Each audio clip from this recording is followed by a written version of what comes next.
অক্টোবৰ মাহ আমি ইমানখিনি আনিছোঁ ইমানখিনি আনিছোঁ তাৰমানে আমাৰ চাউল ইমান দৰকাৰ নাই কাৰণে ইমানখিনি আমাৰ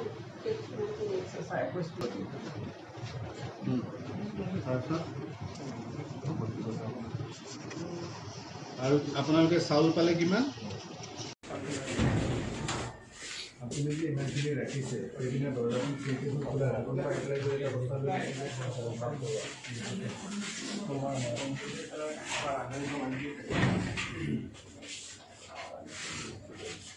কিমান বস্তা চাউল আছে আপোনাৰ ইয়াত আৰু তাত লগাই মানে আৰু এটা গুদাম এটা খোলাকৈ ইয়াৰ পৰা নি কিনে তাত এইটো কিমান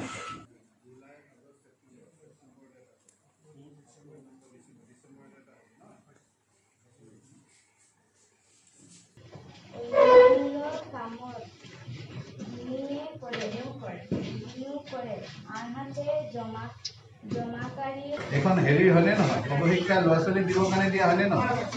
আপোনালোকে এখন ল'ৰা ছোৱালীক নিদি পেলাই আপোনালোকে নিজৰ হিচাপ কৰা ৰাখিছে কিয় কৰিছে এইটো 10.5 পালে চাউল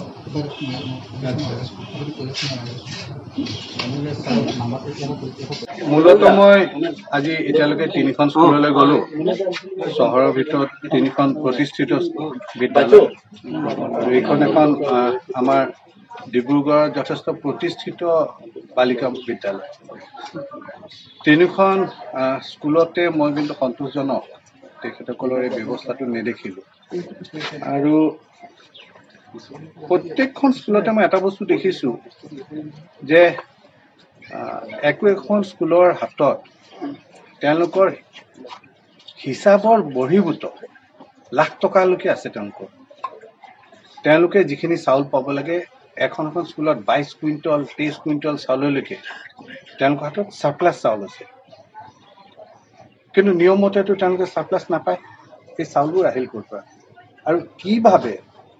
কিভাৱে তেখেতসকলে এই গোটেই ব্যৱস্থাটো কৰিছে আপোনালোকে নিজে দেখিলে আজি পইতাচৰাই নিগনিৰ গু এই সকলোৰ মাজতে এতিয়া এনেকুৱা এটা ব্যৱস্থা আমি কি ক'ম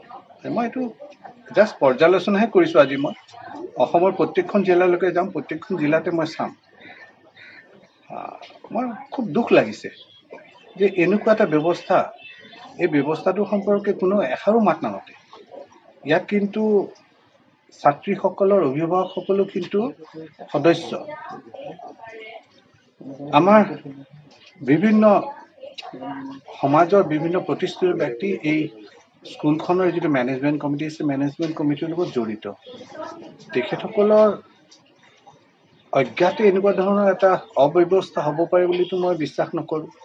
গতিকে এই ক্ষেত্ৰত আমি এটা তদন্ত দিছোঁ আপোনালোকে জানে এই তদন্ততে গোটেই কথাখিনি ফুটি উঠিব কিন্তু আজি নমুনা হিচাপে মই 2-3খন স্কুল দেখিয়ে মই যিটো দেখিলোঁ মই ভাবোঁ যে এইটো এটা খুব হতাশজনক ছবি